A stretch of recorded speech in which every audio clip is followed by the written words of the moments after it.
grab some music. No.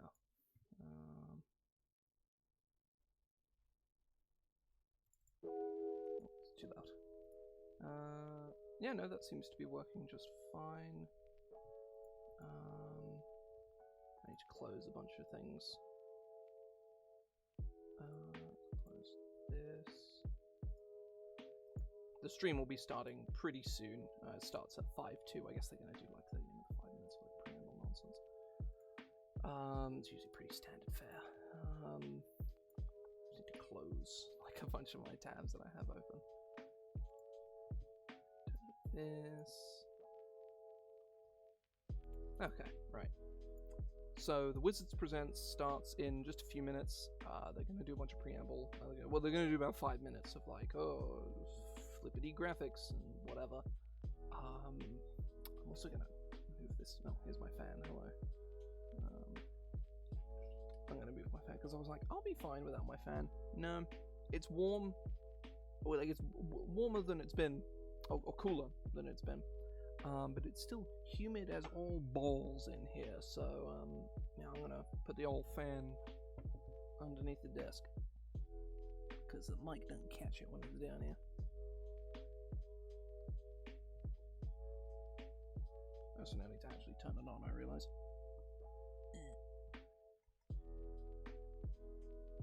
There we go. Right. Fan is on.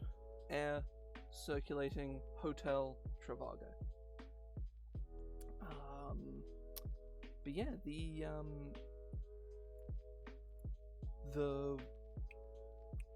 what's like all the WotC news should be pretty interesting today. Trying to clear my fucking throat. It's all D&D stuff, all Magic stuff. I don't know in what order they're going to do it. They're showing off basically all the D&D books they're doing in the next like 6 to 8 months, and all of the Magic sets for next year, and probably some added information on Dominaria United.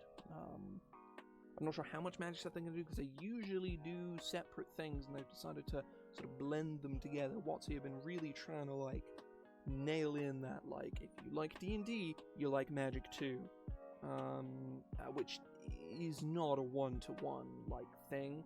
Like, it makes sense, obviously, for them to do one, spend money on one big presentation rather than do two, but even then, like, there's not as much overlap as I think they think there is. I like both. I know quite a few people that like both, but I also know just as many people who do not give a shit about Magic and play D&D, or do not give a shit about play. Actually, I know more of the latter, because D&D is, like, in its massive fucking renaissance now. I don't been playing D&D for long, I've been playing Magic, but whatever.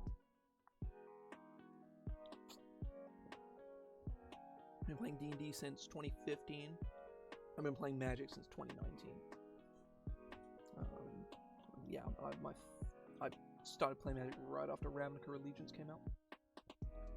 So my first set release was War of the Spark, and then M21, which admittedly, I like M21 a lot. No, M20, not M21. M20, I fucking love M20. It's like War of the Spark and M20 are like my favorite sets, like period. I really like them.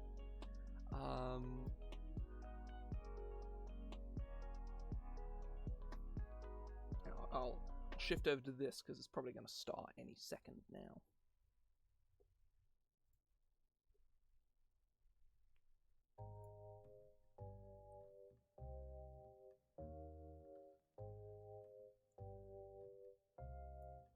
But yeah, pause the music because it is about to start. But yeah, I think the sets we're getting next year for Magic, I know we're going to get 2 Phyrexia oriented sets. I know that to be a fact. And then after that, we're going to get or before that, we're going to get some set we don't know about, when we will find out quite a lot about today, most likely. because the first set of the year is the one we know the most about 9 times out of 10. Oh, it's just, yeah. Oh, it's literally just a fucking counter. But,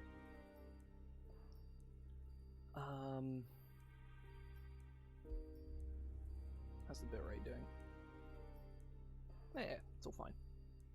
But, yeah, we're gonna get, Dominaria United, which comes out in the next few weeks, I think. We get Brothers War in, like, October, I think. October, November time. And then we'll get the new set in, like, February, most likely. Whatever, we don't know what that is. Set up the next 2 sets after that, they're going to do kind of like a block style thing. I don't think it's specifically going to be a block, but it's basically going to be a block. Kind of like in the 2 Innistrad sets where they kind of play reasonably well together, but they're not actually a block. They're not a block in all but name, I guess is probably the word for it. But we're going to get 2 Phyrexia, they're like almost certainly set on new Phyrexia, like almost undoubtedly. They might be a little loose with it, but the second one at the very least is going to be full new Phyrexia set. I mean, I want to see that shit. And then we're getting like some weird mini thing after that. It's like an epilogue to the story, and fuck knows how that's going to work. But I don't know. And then obviously everything after that, who fucking knows? Because they're probably not going to tell us really anything other than maybe like, oh, we're going back to Tarkia. Might go back to Lorwyn for some reason. I don't know why we would, but it'd be cool. And then the D&D stuff, we're going to see more of Dragonlance, that much I know. They're probably going to announce at least 1 more setting book.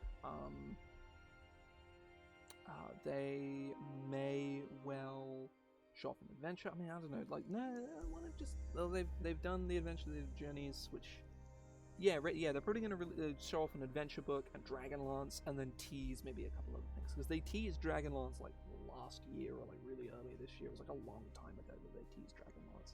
They had like a trailer for it and everything, and it was, it really didn't do gangbusters, because Dragonlance is popular with the people who liked Dragonlance when it came out in like the 1980s, and I don't think anybody gives a shit about Dragonlance except those people. Obviously there will be people who played Dragonlance in like other editions and cared about it there too, but frankly Dragonlance is like probably is like Forgotten Realms level of like really just not very interesting. There are wars and there are dragons, and that's all I know. Like, I would at least have some degree of interest for like Greyhawk, because that's like Gygax's like vision of the game, which is, you know, not something to be taken like gospel, like it's, you know, but it will be a very interesting thing to look at, like what Gary Gygax thought world building was supposed to be like, which, you know, it's not the be all and end all of, you know, no one's the be all and end all of everything, but I think it'll be interesting to, Greyhawk is the kind of world I'd want to know more about on like from like an educational standpoint, you know. And man, I want fucking Birthright. I'll be happy for all the Dark Sun people if they get Dark Sun, but I personally don't give a shit. I'll be very happy for the Dark Sun people, because man, the Dark Sun people, they're down bad. They're down real bad for Dark Sun. Because it just never gets fucking mentioned in any of the books. Yeah.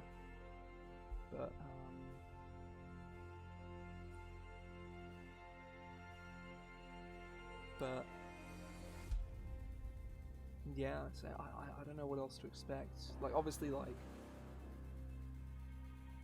I want Ravenloft stuff, even though we've already had it like last year or whatever. Like, I don't fucking care. I want Ravenloft. I like Ravenloft. Like, oh, here's a new Ravenloft adventure. It's set in Falkovia. I think Falkovia is one of the boring ones. No, Falkovia is the one with Hakon, Lucas, and everyone. It's a good one. Maybe like what is the one with Dr. Victor Mordenheim? It's not Morden, because that would make too much sense. That's the one with the ghost guy. What is it called? What's the name? I'm gonna go look it up. It's annoying. Do I have time to look it up? Dude, speed, do it. Fuck. What's the name of the name? What's the name of the name? Lamordia. Oh, yeah, it's fine.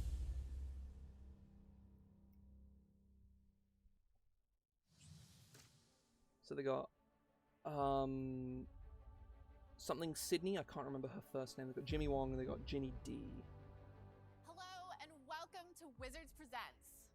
I'm Sydney Goodman, and today we're going Sydney to Goodman, announce right. all of the Sydney. biggest Magic the Gathering and Dungeons & Dragons events, releases, and partnerships coming up over the next year. I'll be joined by Jimmy Wong and Ginny D, who will help deliver new exclusive details about what's in store for Magic and D&D. And stick around because afterwards, we'll have the debut of Magic the Gathering's latest set, Dominaria United, where we'll dive deeper into the story and mechanics with a ton of card previews. They're just straight up doing the Magic? Okay, right. In 2023, Magic will be traveling to one of the most iconic realms of all time, Middle-earth. As previously announced, the epic world of The Lord of the Rings is getting the legendary Magic treatment. The book's influence on modern fantasy is undeniable. So many fantasy novels, TV shows, movies, and games trace their lineage back to Middle-earth. Now this iconic story will be part of Magic's. In honor of this, the design team worked closely with Middle-earth Enterprises and dove deep into the source material to make sure to get it just right. The cards and art in this series will have all the flavor and history of the trilogy, with the gameplay depth that Magic players love. We're excited to share that the set will be packed full of cards featuring beloved characters like the Ring Bearer himself, Frodo, and the corrupted Maiar, the fearsome Balrog. But it's not just these two you'll find on your journey. You'll see the entire fellowship that helped the ring make it all the way to Mordor. Villains from across Middle-earth, and the trusty items they brought along the way. To truly bring this world to life, it couldn't just be contained in the frames of one card. This set will feature a number of new card treatments, including borderless scene cards. When brought together, these cards will form amazing, recognizable scenes from the books, like the climactic battle of Pelennor Fields outside of Gondor. This beautiful tableau is formed from 18 separate cards. On their own, they are glorious pieces rules of text art, going to be covering but the whole thing. Put them together. Okay, it's pretty art. You can see the entire story as if turning pages in the novel. This epic crossover will be a fully modern legal and draftable booster set for you to play and collect. Digital-only players won't be left out either. Magic will also release The Lord of the Rings as an alchemy set in MTG Arena, complete with a new battlefield, mastery pass, avatars, pets, and more. Next up, a new chapter for Dungeons & Dragons players. Dungeons & Dragons is a thrilling adventure, one we play together as Dungeon Master and players, but also an adventure itself. Now, we stand at the start of a new generation of Dungeons & Dragons, and today we're going to introduce some of what's in store for us as we embark on an initiative that we call One D&D. Growing up, I loved fantasy, but I never saw myself as the hero because I didn't think it was possible for someone who looked like me, who acted like me, who was like me to be that hero. We want to continue to reach out to folks who are interested in fantasy, who love storytelling, who enjoy spending time with their friends and creating these collective stories that they can remember for years to come. D&D's been around for 50 years, and there's very little that persists that long that becomes generational, that people can really just not only share, but literally hand down to their kids. What we want to do is just add to that legacy. We did a smart thing with 5th edition by listening to the fans. And what came out of that process was a system that is stable, that is well-loved, that incorporates the best elements of earlier editions. Now that we have that, we are no longer in the position where we think of D&D as an addition. It's just D&D. 5th edition is a rule set that has worked for so many people and has brought so many new and exciting folks into the game. It's more important for us to continue to cultivate and respect and love what it is, you know, that the world has told us is working for them. The sort of change you're going to see isn't about taking anything away from you, isn't about changing any of that stuff that you love. It's much more about giving you more options, giving you more choices you can make, more character types you can play, more magic spells you can cast. Basically, you know, we're very happy with the game the way it is today. We just want to build on that. We're revising the major core rulebooks that every player uses, the Player's Handbook, the Dungeon Master's Guide, the Monster Manual. One of my focuses specifically is the Dungeon Master's Guide. I'm going to make some structural changes to make it more friendly to new DMs. When it comes to art for D&D, actually listen. It's about as versatile as our players. We want to show that the person you are can appear in the worlds of Dungeons and Dragons. That's what 2024 holds, is this promise of getting new versions of the books that are the game you know, but reflect where the game is presently.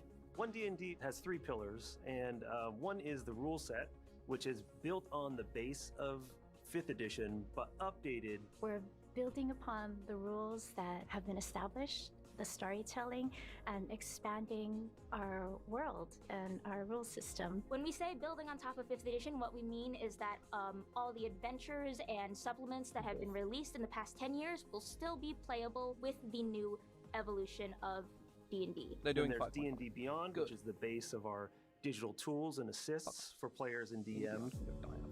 Currently, players are cobbling together all kinds of different apps and websites to have a true integrated D&D experience. Oh, this is that digital. What we want to do is actually just provide all the tools that the players need to play themselves in one space. Oh, right now, with the acquisition of D&D Beyond, we've already started to dip our toe into digital, and it was a fantastic partnership that we got going, but we can add more. Digital physical bundles is something that we've wanted to do for a long time, and now that D&D Beyond is part of our family, it's finally something we can do. Maybe once you can make it not a pile of garbage. Where you want it, and you have those physical books, but you've got nice portable versions that you can access through your phone or through your tablet or through your other device. Then our future-facing aspect of this is the D&D Digital, which will become a full play space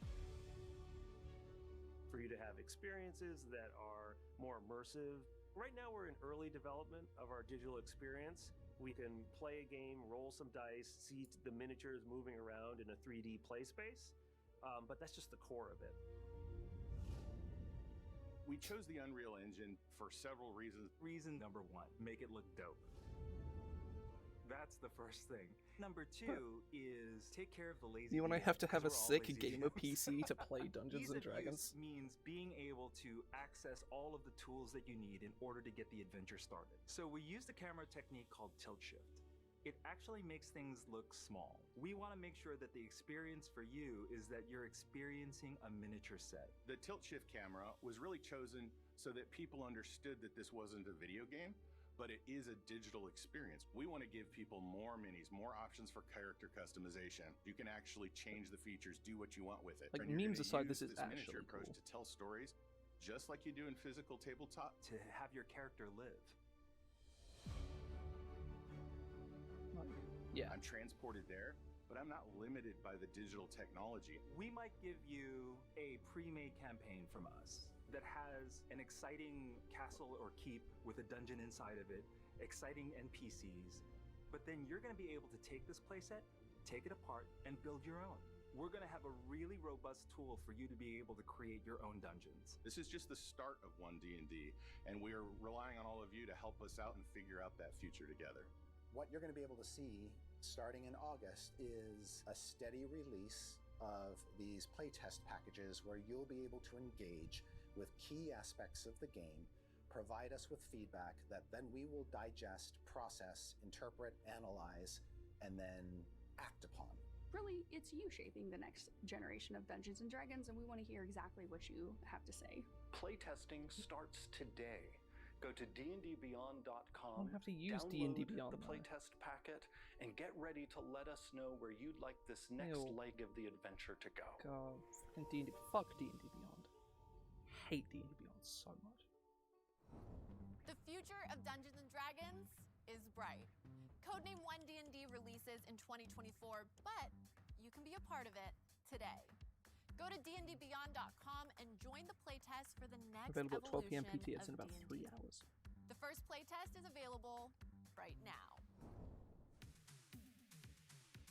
That's all Magic 30 stuff. I think this is just like an The event. celebration of Magic the Gathering's 30th anniversary is right around the corner, and we want to celebrate with you, our fans.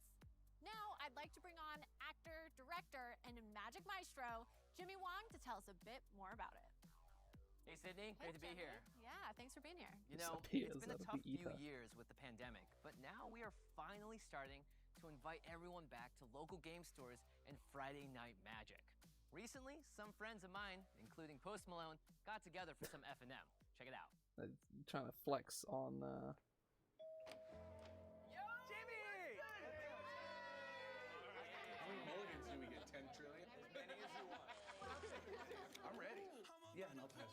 Okay, Nuskin. I mean, 25! that's like, I'm gonna, this is insane! Like, hear it. I love sitting around, having a beer, hanging out, spreading love, spreading positivity, messing with your friends, giving everybody like a hard memeing on this time, horrible and at like the end of the corporate day, shoot just, here, like you know what, we're here 'cause we the love like each other. Post Malone really likes Magic, and he's very enthusiastic about it. And I respect the fuck out of that. Like this whole shoot thing here is cringe as fuck, super corporate and kind of grimy, but like the essence underneath it, there is value there.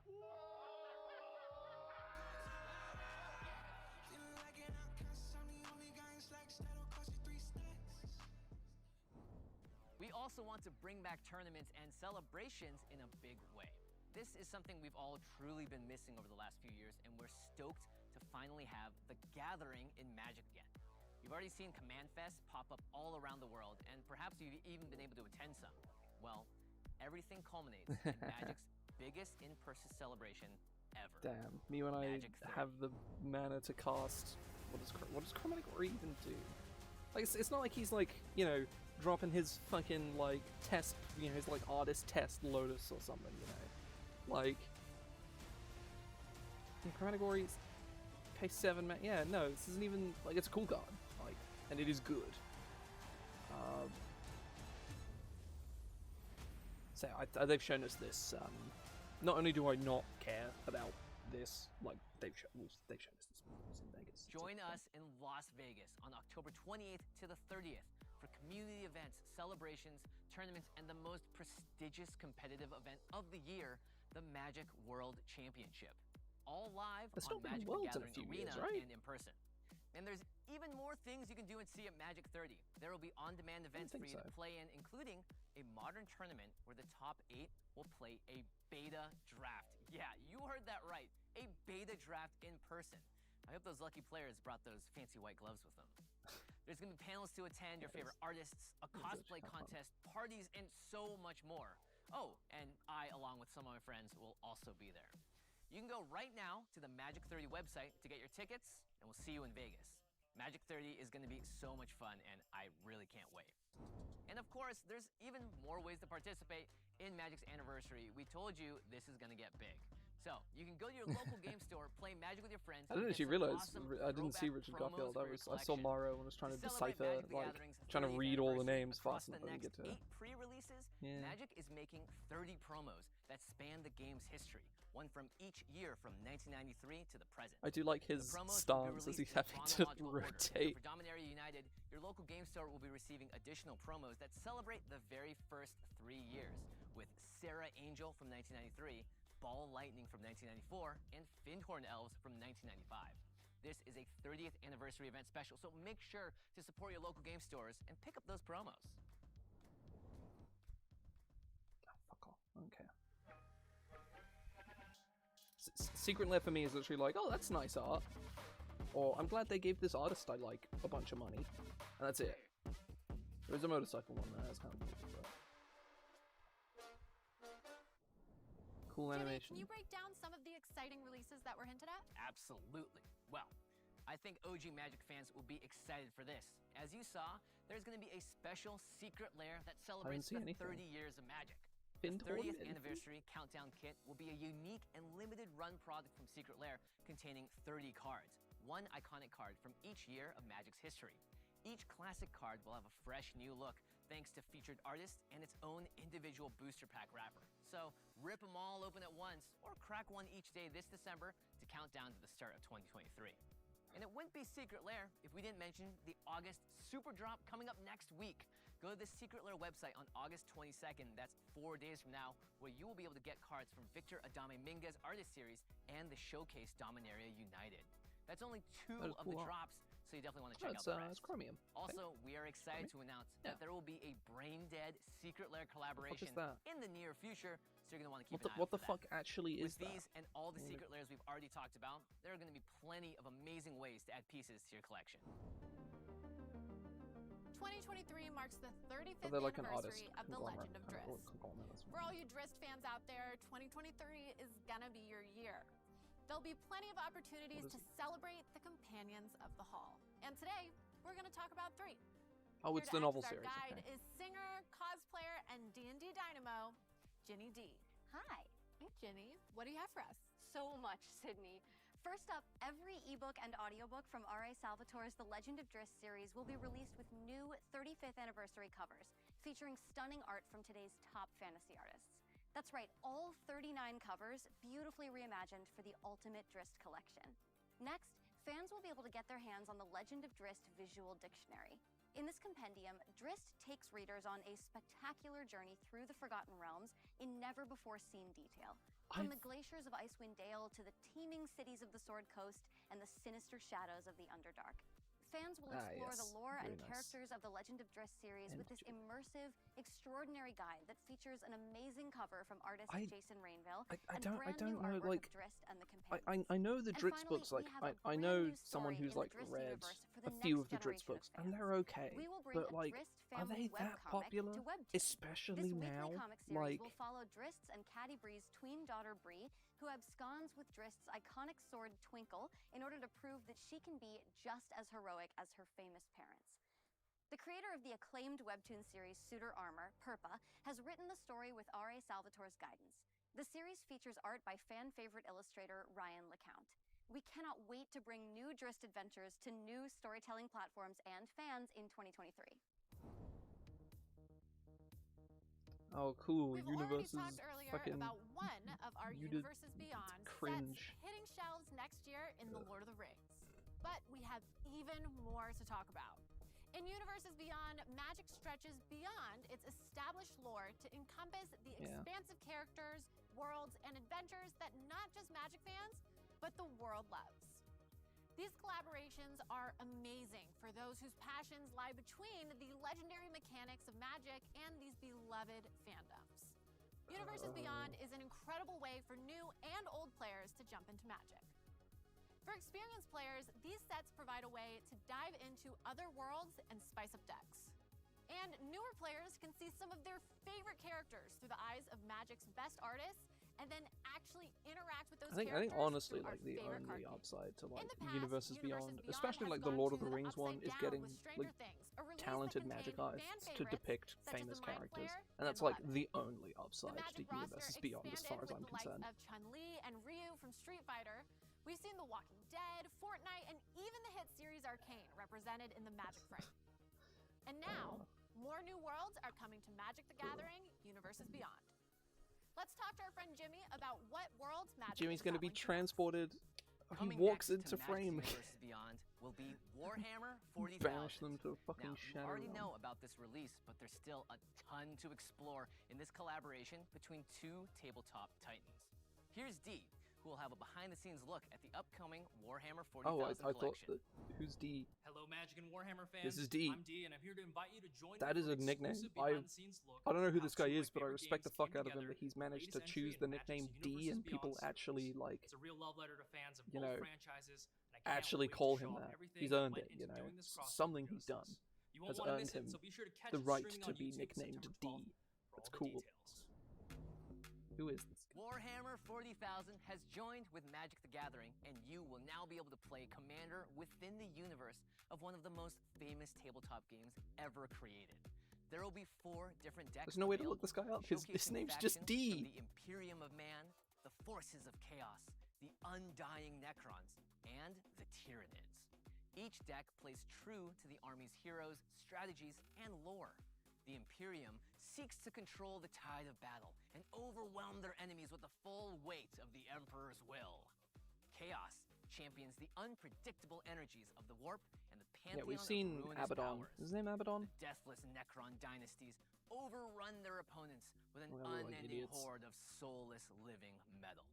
And finally, the Tyranid Hive fleets feed upon everything they touch to ramp towards massive, massive threats. To see this theme in Abaddon. action, To be fair, each Abaddon the deck Despoiler will is come with a actually a pretty story sick themed card. around its It just so faction. happens to These decks have will a be available Warhammer in character regular on it, and so I collector don't edition. fucking care. Every card in the collector edition comes in the new, beautiful Surge foil treatment. Look for the Warhammer 40,000 Commander decks Oh, they coming out come out in later a couple of this months. year. Cool. Oh, and for all of you looking forward to the Warhammer 40,000 Secret Lair drops, we now have a release date. You'll be able to grab That's these pretty cool. amazing cards on October pretty cool. 17th. And what other worlds lie beyond? That's right. The series that has been around for over 60 years is joining forces with Magic the Gathering. Doctor Who will come to Magic in immersive commander decks. There will be 4 decks in total. They will feature doctors, companions, villains, locations, and more from across the show's 60-year history. But it's not just commander decks. If you really want to make your deck fantastic, you'll be able to get beautiful special treatments in their very own collector boosters. And you can bet Secret Lair will be in on the action as well. Whether heroic or villainous, in old Whovian or new, these decks are so full of references you'd think they're bigger on the inside. I hope you're as stoked as I am for these upcoming collaborations, and stay tuned to what's coming next. Okay, right, I can stop being anguished now. It's Dungeons and Dragons news. In a strange world, far away. On a regular day, the littlest hamster woke up Sake. just to play. Fucking He crawled boo. through some tubes, ran on his wheel, and ate nothing but pellets for every meal. Suddenly, the roof opened wide with a shove, and a great massive hand reached on down from above. Then our hamster hero was lifted up high by a huge hairless ape standing tall as the sky, a monstrous Who-Man. He feared he would... Humans aren't real. Right, Mama? That's right, dear. Sake. Humans aren't real. They're much too strange to be real. I've not seen this before. This is a great trailer. I love that.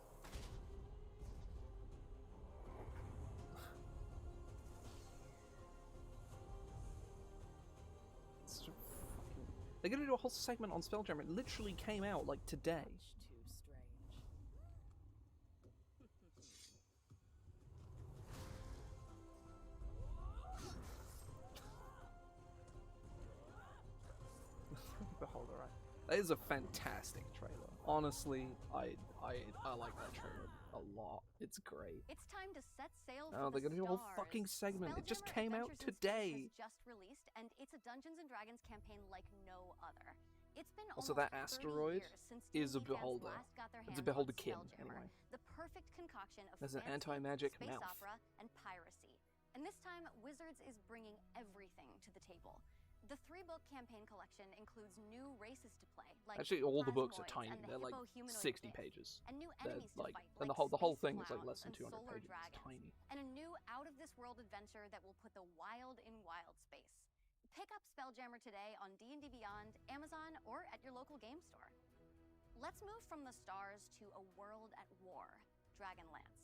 This is the first time in decades players will get a chance to set their D&D campaigns in the world of I mean, Dragonlance. there was nothing Let's fucking connect with the stopping game them designers before. To see what they have in store for us. Skies darkened by dragon wings. This is D&D telling a war story. And that's really something that we grabbed onto and wanted to use as one of the defining I straight up thought he sounds features exactly for like 5th J. Cole. editions in some ways reimagining, but also return to the Dragonlance setting. One of the references that we kept going back to specifically for the Dragon Riders, like World War II squadrons of fighter planes in formation. And so there are a few times within the book where we try to capture that feeling. I think getting that kind of visceral Just talk about what's in the fucking book, like across to the artist, fucking Lunar Sorcerer, some other fucking shit. They well. threw, So you know, they threw all the Shadow of the Dragon Queen Oh, there we go. returns to the world of Krynn and brings along with it everything that you would expect to be. Is it a setting book or is it an adventure? During the War of the Lance. The story that we tell is only a part of the larger epic of the War of the Lance, and it's an untold story that we haven't seen explored via novels or adventures in the past. You're getting a new race in the Kender, these mischievous, curious characters who have this insatiable drive for exploration and wonder.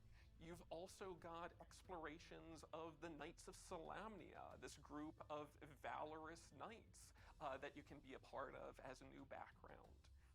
You can also join the Mages of High Sorcery, who are a group of mysterious magic users that have their own legendary methods of joining. I think anybody who, you know, grew up with that like incredible Keith Parkinson image of like Lord Soth's charms is going to iconic. Exactly. It was on my desktop for the majority of the time that we were working on this. All I can say about the art is that it is badass. The standard cover came about really organically. It was, you know, this is a movie poster and we're showing all of the villains. The alt cover, our germ of the idea was always there that it was going to be. That's actually a pretty sweet Soth, cover. and I like that. his symbol of the black rose. I think the main problem with this adventure the focus I of assume the it's alt going to have is cover. that It the was color really scheme on the front is the formulated exact fucking same to as work with Baldur's the Gate. It's the artist same that like we black chose, and Jay red like Stone. hell He does colors. this beautiful metal work. That was kind of That is a decision that very was pretty already alt made cover. for us practically. Along with that, we've got a host of new feats to help the you fucking further feature. I immerse hate yourselves in being a feat member trees. of perhaps the Knights of Solamnia or the Mages of the High Sorcery, but also to indulge in some of the other wonders of this setting. So we had an exciting opportunity when we were putting They've together not this mentioned the product fucking to Lunar work Sorcerer. with If they've cut the Lunar world-renowned Sorcerer, I'm gonna go board game on designers right. Rob That's like the Daviau and best Stephen subclass Baker, they've ever and put in they were anything. two So of the good. designers that were behind Dragonlance Warriors of Krynn, the board game experience that supplements our adventure. So Dragonlance Shadow of the Dragon Queen does something that we haven't explored before in 5th edition, and that's offering a game experience that cooperates and coordinates with the role-playing experience in the form of Dragonlance Warriors of Krynn. This is a whole board game that's not necessary for you to play the adventure, but offers you a unique mass battle experience that meshes in and out of the larger adventure. Sounds like Joe's Shadow of hell. the Dragon Queen and the Dragonlance Deluxe Edition will soon be upon us. You can check D&D Beyond for release details. Well, I guess I'll go check. They decided not to tell D&D us. is for everyone around the world. That's why we're delighted that new D&D starter products will be coming to Japan later this year. Let's take a look at a brand new D&D trailer for our Japanese players.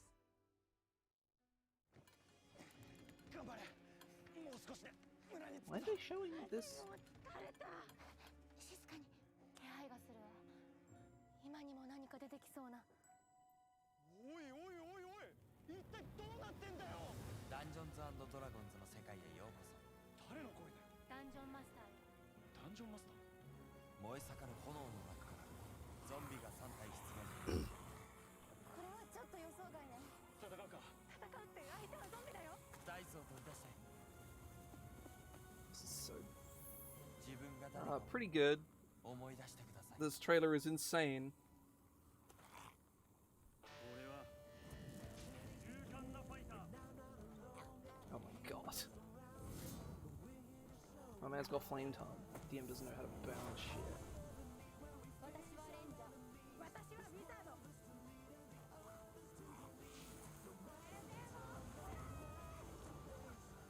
Man.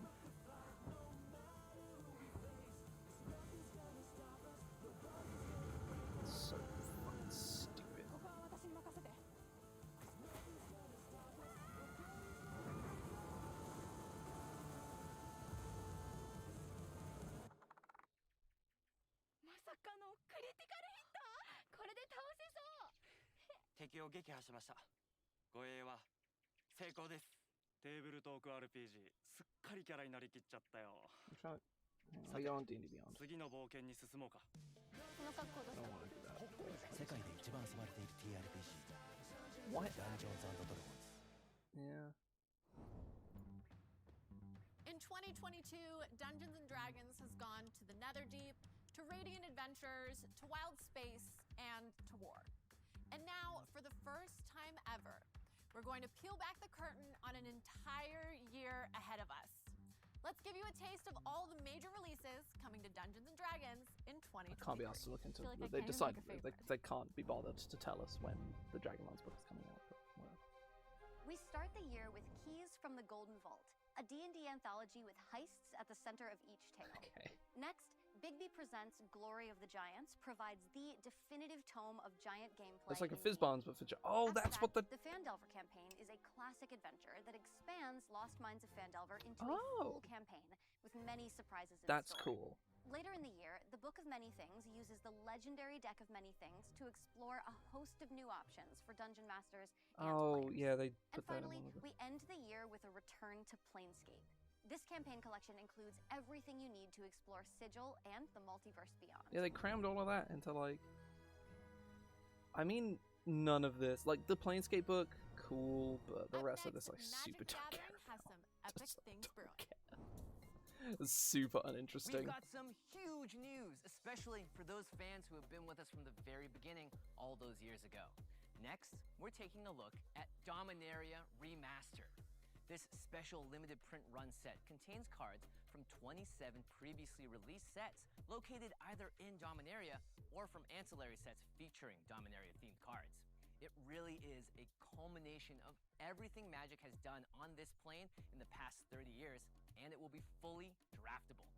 You will be able to recreate that feeling of early Magic sets with many familiar classic draft archetypes that longtime fans are gonna love revisiting. There will be draft and collector boosters, which will include alternate versions of popular cards, as well as borderless art and retro frames. Take a look at Force of Will and Arborea. The new Force of Will art is okay. That's quite nice. I like that. Can't wait to collect these. Center art. And now it's time for the Magic main event. We're going to get a look at the full slate of main sets that will be coming out. Yeah, all the D&D books are the just rest like of this year whatever. I through don't care. 2023.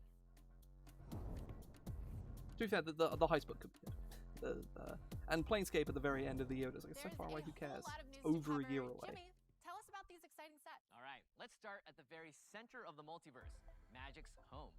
Dominaria United is going to be the next big set release coming your way, and no better place to celebrate the 30th anniversary than where it all began. This set really ramps up the biggest storyline in Magic's history, the Phyrexian Arc. Magic has never done a multi-set storyline quite like this before. I the think they iconic have. and beautiful plane of Dominaria is under duress. War is on the horizon, and it's becoming clear that the Phyrexians we've been seeing from across the multiverse are setting into motion something much more sinister. Vorinclex, the green-aligned Praetor, was last seen on Kaldheim, stealing a sample of the godly and mysterious Tyrite. The blue Praetor, Jin Gitaxis, not only stole the reality chip from Kamigawa, but managed to complete the very first They didn't spell complete right. Urabrask, the red Praetor, snuck his way into New Capenna in order to study the effects of Halo and see if it might have some way of standing up against the growing Phyrexian army. Dominaria has long theorized that it would be next in the Phyrexians' plans, but the heroes truly have no idea just how far the war has progressed. Tamio isn't the only planeswalker hidden among them that has Phyrexian oil coursing through their veins. And Dominaria United is right around the corner in September. And stick around, because after the presentation, there will be the debut of Dominaria United. I'll show off card previews and mechanics, and we'll have a special teaser video to show at the end. Oh, so cool. whether you're new or returning to Magic, this is where the Hopefully epic it's journey of the not Phyrexian as arc corporate truly and begins. shitty as this, but Definitely don't it's a wanna Magic. miss it. So we've show spoken about the please. past with Magic's 30th anniversary Show and the new sets, everything please. up to the present, including This is exhausting. Dominaria United. Only thing left is the future. Jimmy, what's coming up for Magic next year? All right. Hot on the heels of Dominaria United, the Brothers next War. chapter of the Phyrexian arc will unfold as we travel back in time to follow the most famous brothers in the multiverse, Urza and Mishra in the Brothers' War. In this set that straddles both the present and past of Dominaria, we'll get a closer look at the infamous conflict that caused the rift between these two artificers. And you know what that means? Plenty of artifacts. And we're not talking about spectacles and sunglasses. We're talking giant mechs and colossal war machines. We can't say too much just yet, but one thing I will say is that the fate of the future might be rooted in the past. Up next in our storyline, our villains grow ever stronger in Phyrexia. All will be one. That's fucking For the first sick. time in over 10 years, we revisit Wait, the winter terrifying and 2023? beautiful plane of That New must be an Phyrexia error, right? as Elish Norn inches ever closer in her plan to conquer the Yo. multiverse. Things look grim. Terror and oil oozes from every corner of the plane as we experience the fear and joy of becoming one. Horror fans, you won't be disappointed. And finally, March of the Machine. The dramatic conclusion of the Phyrexian Yeah, arc. no, it is The that entire is a multiverse graphical rallies together error. for one epic climactic battle. But what will be left when the dust settles? Did we survive? We'll find out where we stand after that epic 4-part arc in March of the Machine, The Aftermath. The very fabric of the multiverse has fundamentally changed, and Aftermath serves as an epilogue by tying up some loose ends and starting new beginnings. After the conclusion of the Phyrexian arc, Wilds of Eldraine returns us to the fan-favorite plane. But in this set, we're taken away from the cities and castles and into Eldraine's wilds, where enchantments abound, and where you might even recognize inspiration from even more classic fairy tales. What? And finally, we close out 2023. I mean, by cool, going but on a what the thrilling fuck? adventure. We'll dive into the lost caverns of Ixalan. But things have changed since the powerful artifact of the Immortal Sun disappeared. For this set, we're spelunking for buried treasure. And there just might be some dinosaurs. So, is Eldraine just the set that like, oh damn, the major plot arc is over, let's fuck off to Eldraine for a set? Is that what Eldraine is now? Is that the... Damn, that was a downer. We have covered so much ground today. Exciting new titles, expansions, books, and I love how experiences. Ginny basically did Let's remind our fans what's nothing. coming out for Wizards of the Coast in the coming years. Yes, the next Ginny version of with an N. D&D, And- the and release also of a G, Spelljammer, yes. a movie, and so many books. Magic is going to be headed to Middle-earth and the universe of Doctor Who. It'll also celebrate its 30th anniversary with crazy throwback That's releases. none and of the those next things level are things I Magic give a management shit of about. It's going to unprecedented Phyrexia. scale. Then, Magic will kick off the largest story in its history, the Phyrexian arc. It's not the largest. The Nikki B isn't arc was like, Just the highlights. it was Follow like us on social 12 media sets. For even more announcements. We're all There's very been what, excited like 1, to see 2, what the next year brings 3, for our 4, 5, two 6. favorite There's like tabletop and 8 digital sets in the games. Phyrexia arc, I all want to in thank like. Ginny D, Jimmy Wong, and all of you for tuning in. I'm Cindy Goodman, and now is the Dominaria United debut.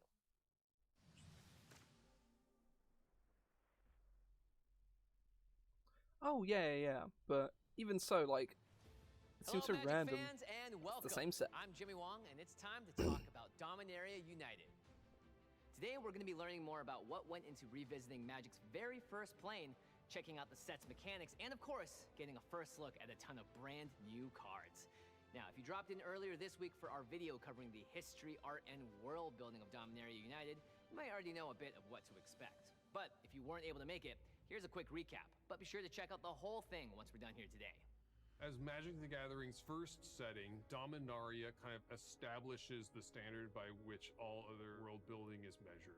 This is obviously a place that's steeped in legend, has so much history. It's just so inspiring and so hopeful. Everyone on this plane fully understands the gravity. One of the things we wanted to see in this set was various cultures helping each other out, Oh, there's especially as they're faced with this new threat. Joyra So you're gonna Ageless see people something. teaming up, and it's all hands on deck. That if this threat makes it past Ghana. Dominaria, it's bad news for everybody in the entire multiverse.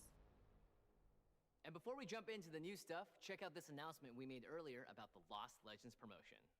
We're excited to bring you the story of Magic's Lost Legends. We found these boxes of the original Legends in a warehouse, and we wanted to get them out into the world for our players to enjoy. It is the perfect set to take cards from 1994 and actually put them into packs. Holding the original is really cool, and it makes me feel like I'm 13 again. This has stood the test of time and is still played today and is still something that people cherish. and now we can share them with you. Just to kobolds of Keep. As you can see, there's a ton of exciting stuff in the works for this set. So let's hear from some special guests who can tell us a little more about just what went into crafting cards and this is gonna be gameplay exhausting. that bring the legendary world of Dominaria United to life. We're heading back to Dominaria because, of course we are. It's our 30th anniversary. Dominaria is our home plane. It's quintessential fantasy, and in a lot of ways, it is quintessential magic. This plane is full of diversity. This plane is absolutely beautiful, and it has a very long, storied history in the magic multiverse. It has this huge history stretching back to the very beginning of the game. All these different themes over the years are available for us to draw upon and sort of call back to. There's been so much that's happened here. We really started off in Dominaria, and we've come back again and again to revisit this plane. As we're making Dominaria United, we got to pull from all of the fan favorite things from around Magic history and put them into a set. We have all the denizens of Dominaria putting aside their differences and teaming up in the face of a mutual foe. I just loved coming up with who would make sense to come back for the second invasion of Dominaria. Soul of Windgrace. It brings that great fusion Oh, that I sick! love. Is it gonna be a whole soul cycle of like all the 9 Titans? And you see them It better be. updated in That new sounds form. fucking And that is sick. the beauty of Dominaria is that old and the new together, and no matter what kind of player you are, you will love it. As Magic's first plane and the setting for literally dozens of sets that followed, Dominaria is home to some of Magic's most beloved and iconic characters. Let's learn more about these fan favorites and how the team approached them for Dominaria United. So Dominaria is a plane full of legends, legendary creatures, legendary planeswalkers. And now we have a Johnny, we're gonna see Karn, we're gonna see Jaya and Joyra, and just so many amazing faces where if you have been following along with Magic for a while, you're definitely gonna see some familiar faces. Liliana is also nearby, so we're gonna get to see what's going on with Liliana. Why is she here? So one of the cool things about Revert Dominaria her character is when we arc. go back, we kind of pick some choice Seemingly. cards to reprint back into Standard. With Liliana, we wanted to show that, yeah, she's been here. She's been on Dominaria for a long time.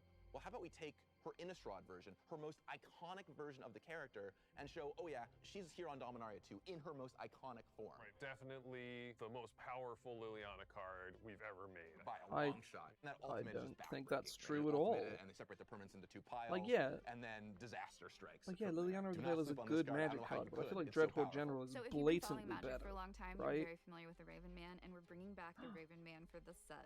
And it's cool we get to bring this old character players love from flavor text into a current setting. And so as we're making Dominaria United, discards a we card got out to of pull it, from all of it's the fan really favorite not things interesting, from around frankly. Magic history and put them into a set. Pretty cool.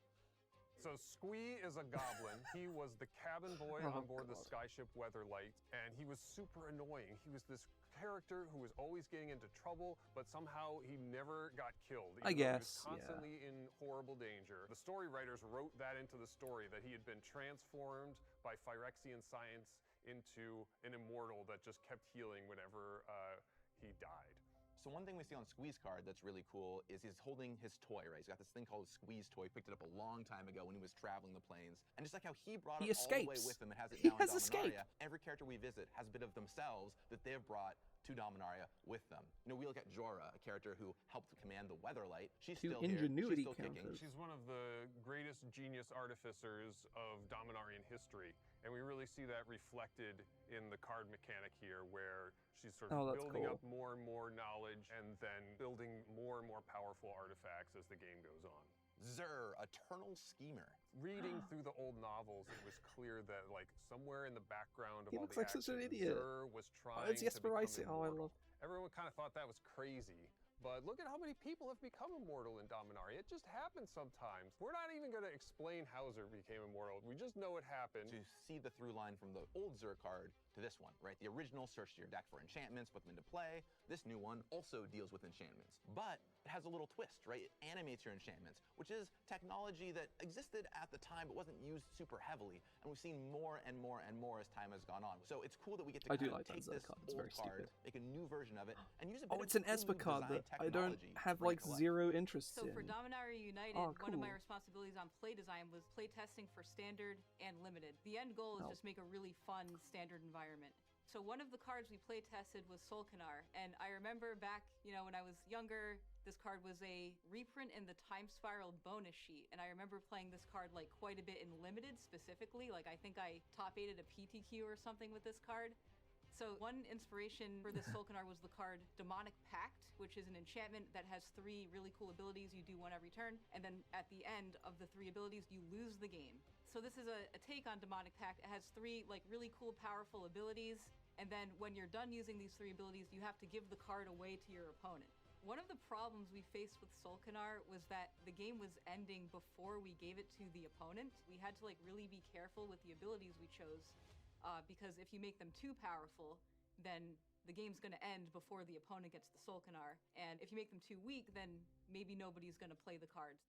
We heard about Lord of Windgrace all the way back in the day in some old novels, and then really showed up in earnest in the Invasion block. In the storyline, Lord Windgrace was a fierce foe of the Phyrexians. He gave his life to save the multiverse, but he invested some of his soul into the land of Urborg, his homeland, to return in the hour of need, in Urborg's hour of need. Well, the Phyrexians are back, and so Windgrace's avatar has it's just specifically and is going Windgrace, to do battle against the Phyrexians one more time.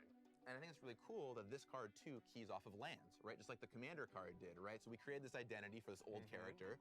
Dominaria, riffing on that history yet again, looks at this Commander card and says, oh, he's going to do stuff with lands this time around, which feels so fitting for Windgrace. I mean, given what he does. It's good to have a mechanical through line between different incarnations of the same character. So I love how all of his abilities don't work Booster together. Fun is no, you do with discard the card. Magic to really make the opening experience even more exciting than it already is. Everybody loves to open their booster packs, but we really want to give these extra special moments visually different enough from the rest of the cards to like give that little extra sauce. And we work really hard with all of the people that make the game to have those moments be really strongly themed to the setting. We really wanted to get at the reverence. I hate the way that moves. That fucks with my eyes. Of returning to this plane, Oh god, what the fuck is that motion blur? It's horrible. And a favorite place for the story is we realized that stained glass art was the way to go. Okay, no, because it had this reverence, this epic, holy luminosity that really gave us a lot of fun space to make some beautiful pieces of art. No, I actually can't really look at that. For us is when we imagined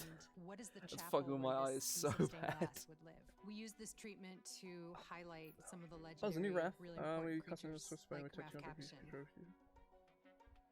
And in the Solkanar piece, not only do you have this like hulking monster, you can look in the background and you see these like repeating almost fractals that she's created out of like organic tree shapes. Daniel did such an amazing job on Poor Squee. It's such a beautiful piece. Gave a lot of pathos to this. I don't really like the character. dubious monarch Gave art. him That's his little moment it's with kind his of little whatever. buddy But I on do a really hill of like. skulls. So in order to help you Daniel, I cast didn't see the some of these surname. powerful I'm not familiar with multicolor legendary creatures, Oh, we've yeah, it's the Pain of included Lands. some of the Pain Lands. These are Pain lands that you can tap them for colorless mana, or you can Are the Pain tap them Lands for really one expensive? of 2 colors, but you will take damage when you do that. So many of the names refer Me to and Joe were talking specific about them locations reprinting the Pain in Lands, so I'm Dominaria. expecting them Caves to of do that. Koilos, one of those iconic locations in Magic. The Kickstarter did the whole Brothers War. Right. Can't I think it go was on because here of the and Caves can't of put that Koilos. in Oh, they're not Ravnica. expensive. It's got to be right here. And we've wanted to use Pain Lands a lot over the past several years, but they just can't go on a lot of worlds. You know, you can't put these cards on any other plane. So going back to Dominaria was just the perfect time to bring them back. It brings that nostalgia back, right? When you're sleeving up your standard deck and it has 4 copies of Yavimaya Coast in it, you're like, I remember doing this when I was playing Blue-Green Madness back in 2003. I played 4 copies of Yavimaya Coast. And again, I can sleeve them up and have that nostalgia, but that lenticular design comes into play again, right? Where a newer player is just gonna see, sweet, some man fixing dual lands, love it, put it in my deck. Of course, one of the best parts of a world chock full of legendary creatures is that it opens up all sorts of fresh options for your commander decks. Let's take a look at what the Dominaria United Commander lineup has to offer. Well, it's just, Check out some cards Jared you and won't find in the Gahedron, main right? set, and hear from some of the designers and playtesters about how these cards got made. Jared is the star of the Magic the Gathering comic book series from the mid-90s, and we never made a card for him before. So I was like, oh, this would be so cool. We should make a Jared Carthalion card. And so we saw him on Flavor Text in Modern Horizons 1, I think, right? That was his first intro into actual, like, paper Magic. Right. And then we worked on Commander Legends, we made a card for him. And then this time around in Dominaria, he's graduated all the way up to show up in a main set with this Commander deck face card. In the storyline, once Jared mastered all He makes 5 colors of Kavus. Magic, his Planeswalker spark ignited and he became a powerful Planeswalker back in the pre-mending era when Planeswalkers bestrode the multiverse like gods. Jared is still around. He's survived he's multicolored tribal, and he's helping out the coalition. He's sort of a secret agent and rescuing people who are in dangerous situations and such. Is Jared like even that. a Planeswalker anymore? You kind of tell he's part of the coalition because he has all 5 colors of mana in his mana cost, and he's working with the Kavu. The thing that's cool to me is it's not just legendary creatures. Dominaria and Magic in general have so many cool legendary objects around the history that Dahada plays not just with your legendary creatures, but you want to look at every legendary artifact. Why is she not blue My favorite anymore? when I was playtesting the deck was looking for all the legendary lands. You're like, hey, those actually are really good with Dahada. You can find them with her and do all kinds of cool stuff. So it makes you care about legendary in particular. And then that I thought was a fun little twist on something that feels a lot different from other cards we've done in the past. So you'll notice on both these Planeswalkers, Jared and Dahada, they have ways to help make sure the game goes forward, right?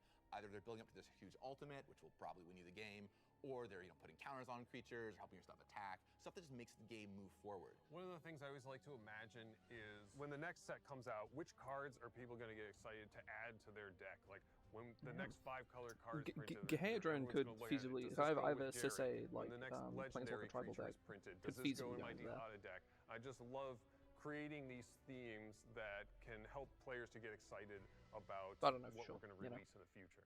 So I've been playing Magic for about 25 years.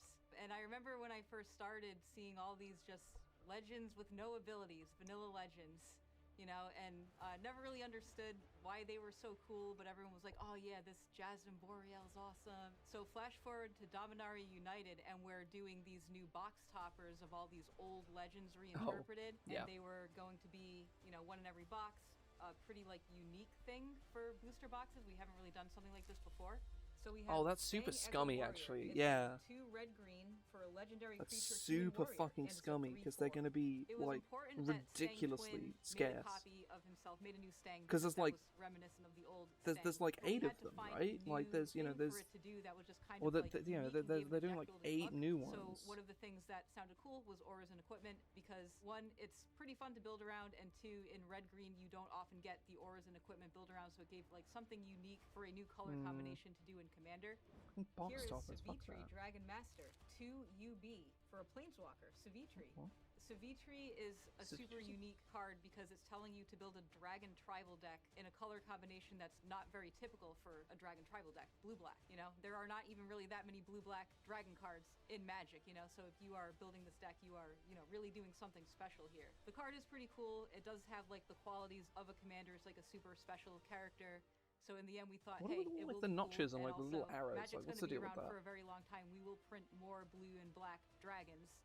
One of the most exciting things for me about Dominaria United, there's so much cool stuff, but I love these legends that are on the top of every box. It's so cool because it brings back all these old characters from Legends we get to see again in new forms. And if you were played back in the day or you're a student of Magic lore, you look at this card and it is a piece of Magic history, a through line from Legends all the way to today. Now, getting back to the cards you'll be seeing in the main set. Well, let's just say heroes aren't the only ones making history on Dominaria. The plane has its share of old enemies, and once again, there's something sinister bubbling up behind the scenes. Once, Dominaria was able to thwart an invasion by the mechanical horrors known as the Phyrexians. But now, Phyrexia has returned, with their sights set on making the plane and everything in it complete. Let's find out more about what they have in mind for Dominaria and the rest of the multiverse. Back on Dominaria, very long time ago, the Phyrexians were able to utilize essentially a portal to come through, and they really wreaked havoc. And as we open our story, Karn is on Dominaria because he truly believes that the Phyrexians have come back, but he doesn't have any proof. So we start off with Karn looking for that proof, and boy oh boy, does he find it pretty immediately. So Karn quickly finds freaking Sheoldred, which is terrifying. Whenever you draw a card, you get into Sheoldred not only that's so controls fucking those around boring. her What that the have also been fuck? completed, but can come apart into tiny little pieces and just crawl all over you like spiders. There's nothing more horrifying. The Shieldred card is a pretty special moment in the set because it's in a lot of ways the nexus of a lot of bad feeling and a lot of evil. What Joe did with his composition, he really nailed it with both this like kind of poisonous color palette, which really is unsettling, and with these kind of like shadowy figures that he has in the front. Just I'm not really that giving fussed her about the this moment Joe to Like, it's revel nice, in her but I prefer the evilness. main So art's after gorgeous. Karn meets up with Shieldred and attempts to defeat her, she's able to escape. Thankfully, Ajani comes to the rescue, and they are able to travel to where there are peace talks happening in Dominaria and warn the leaders that, hey, there's some Phyrexians here and we need to watch out. But of course, with Phyrexians come Phyrexian sleeper agents, and you don't know who you can trust. Which takes us to Banalish Sleeper. Oh, kick it. So Dominaria is a beautiful plane. It's really accented by all this stained Oh, glass. okay, that's it has fun. these airy blues, these That is pastoral greens, that is but all some of a sudden, draft you gold don't know who right you can there. trust. These sleeper agents could be anywhere, but there are also very obvious in-your-face examples of this. And with that takes us to Defiler of Dreams. So now our planeswalkers are faced with not only sleeper agents, but It makes all your Phyrexians and blue Shieldred spells. herself. There's gonna be a whole so cycle we're of gonna get to these. see our planeswalkers go up You against can pay the Phyrexian Phyrexians and mana. really try to wipe them out before they Oh, there's have also the a chance template to for this potentially ability. make it off of Dominaria. I mean, the whole multiverse is at stake here. Dominaria's long legacy means it's also where players have first been introduced to some of the game's most tried and true mechanics. The domain mechanic represents the power of unifying all 5 colors of magic together against the Phyrexians.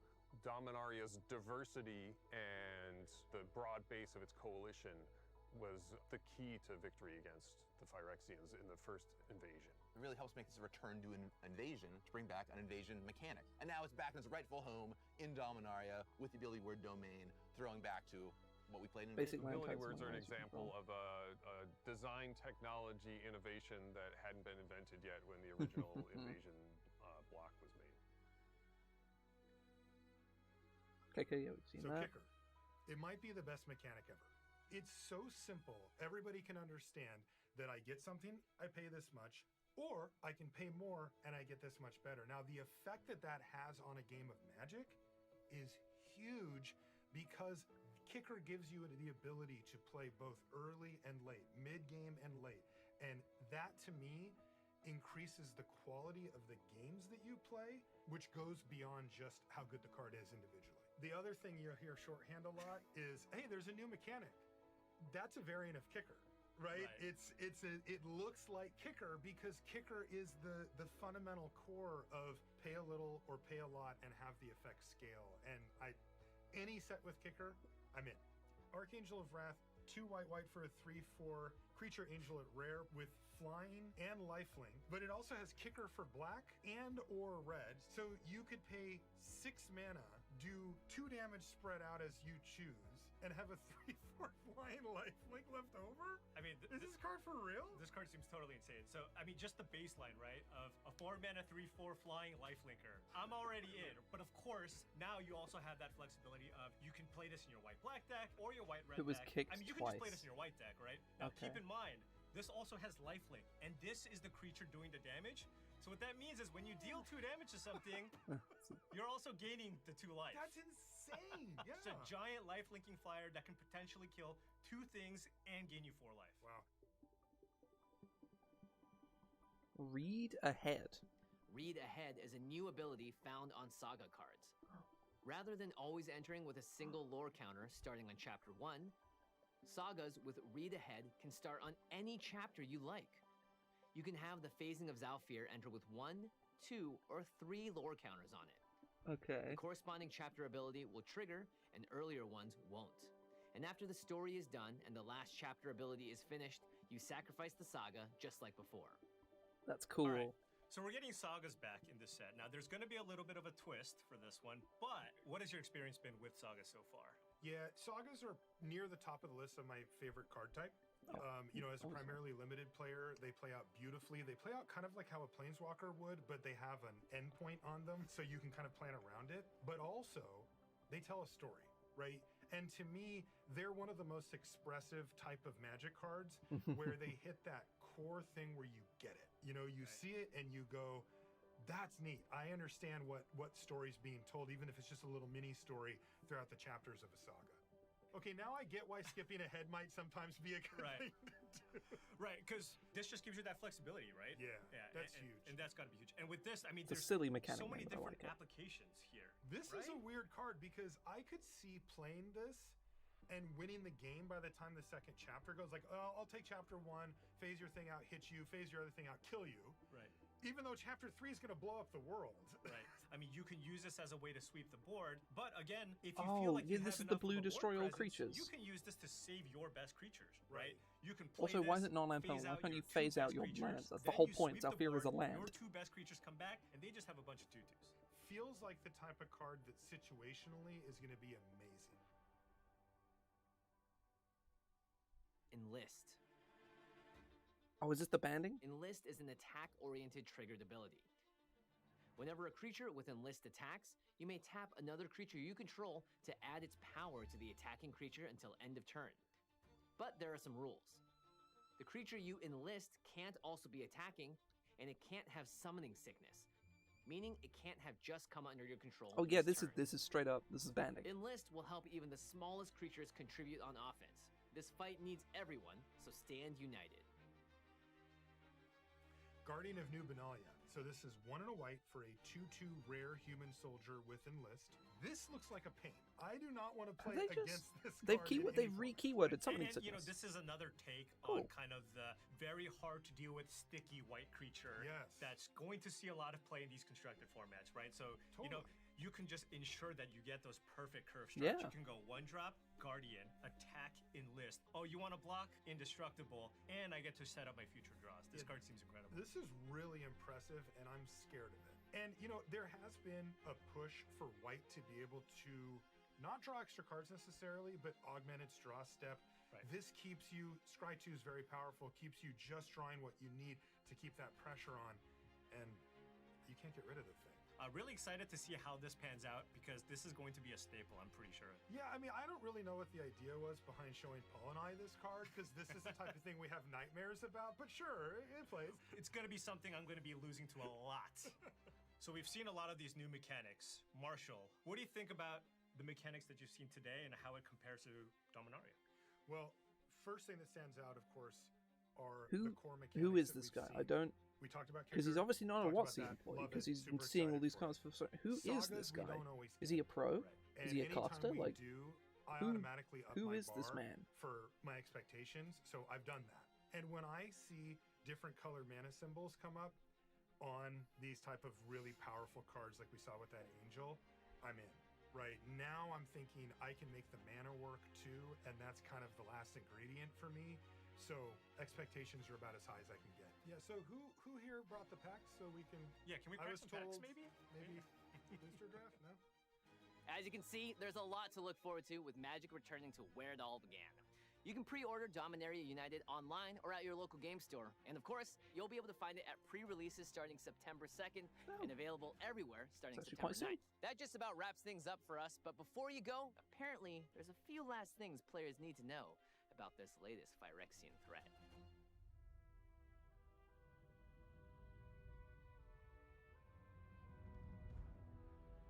It is time for Dominaria to finally become whole. I will stitch perfection into the flesh of this land.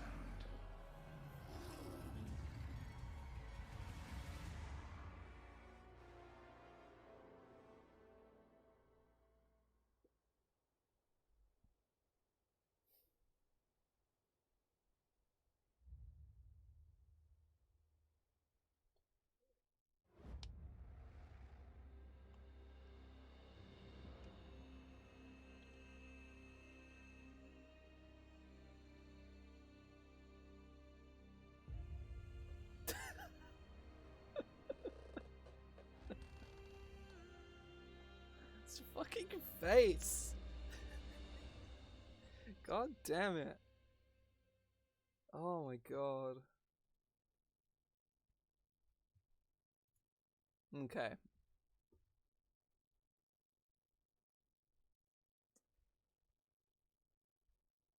Yeah, I mean, the D&D stuff is like, whatever, honestly, like, kind of disappointed. Like, them kind of clarifying, like, yeah, 1 D&D is the thing. We're not, we're kind of sort of doing 5.5 and also kind of not. They're doing, like, a soft 5.5, and that was exactly what I wanted them to do, right? Like, tune up the original books. That was all they fucking needed to do, and that is what they're doing. And they're making some kind of combination between, like, Roll20 and Tailspire, and that sounds pretty good. Like, every time I see Tailspire, like, basically I watch a Zbashu video, and it's like, oh, Tailspire. It's like, it looks gorgeous, but also, like, I have players that very much benefit from, like, a Roll20 automation tool set. And Roll20 is the only good, like, means of having that to play 5e, and all of the other ones are just fucking terrible. They're either like you have to build all of it yourself, or it costs like enormous amounts of money. Roll20 is terrible, but somehow it's like it's the fucking bar, and no other service has cleared it. And the fact, this is made by the people who actually make the fucking game, so maybe they'll clear the bar. the bar of almost adequacy, and maybe maybe they'll clear the adequacy bar. Magic stuff. Dominaria United looks good. There's gonna be there's gonna be a Phyrexian legend I'm gonna want to build. Right, that's kind of just a fact. I'm gonna be looking at all the previews. I'm gonna go on MTG spoilers and see if there's Magic spoiler. How many of the cards are going on there? Basically all of them. Fantastic. Right. Let's look at this Ajani card. So it's got completed. Reveal the top card of your library. If it's a creature or planeswalker, put it in your hand. Otherwise, put them on your library. Distribute 3. They gain vigilance. Whenever you cast a creature, I was like, this is just an Ajani card. This isn't Phyrexian. No. Whenever you cast a creature or planeswalker spell, target opponent gets 2 poison counters. Okay. Cool. I guess this also kind of has to go into my Sisei deck, huh?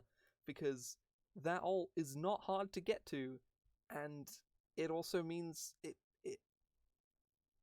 I guess it's target opponent, so in Commander it's not like, it doesn't just win you the game like in like 2 turns. But even so, that's incredibly strong. What else? Yeah. This Sheoldred card is unbelievably boring. Like, honestly, this fucking blows. I didn't really read Raph much. Oh, this old ship has seen a lot, but she's not done yet. Yeah, she is, Raph. Sorry, man.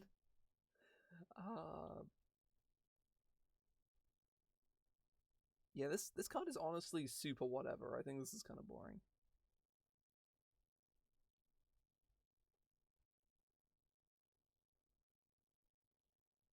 Quite possibly, yeah. This Joyra card is pretty cool. Like this Jared card is kind of silly, but I like it. Gaheadrone. Legendary creature gains Vigilance, Lifelink, and Indestructible until your next turn. Yeah, I guess this kind of has to go into my Sisei deck, doesn't it? Yeah. Yeah, no, I kind of, this is a must put in my Sisei deck. I'm going to have to cut something from my Sisei deck and put Dahada in here. Wow. Yeah, that card is crazy. It's like a silly magic card. That's the thing, is like every time I find new things to put in my Sisei deck, I'm like, what the fuck do I cut? Like, what do I take out to put this in? But this is like a must include. Holy shit. Create a treasure token for each card put into your graveyard this way. Yo. What the fuck? That -3 is insane.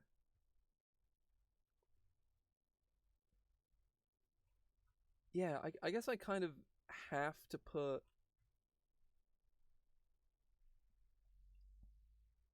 like this Dahada card. I'm gonna keep calling her Gaheadrone because that's a cooler word than saying Dahada.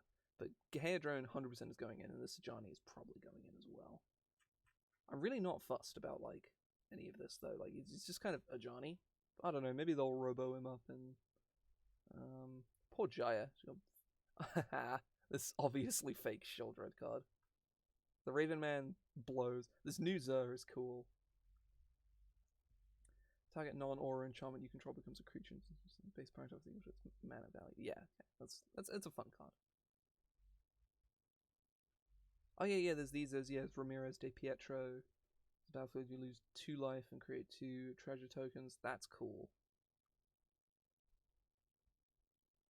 Oh yeah, we've seen Torwaki as well. Comment on opponent or player does so much.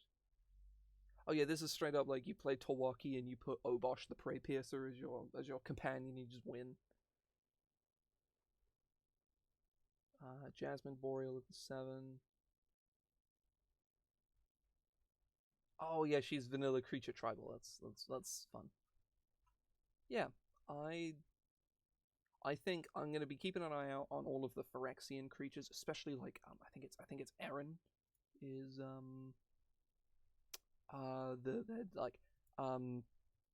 Aaron Capuchin, I think it is. I can't remember.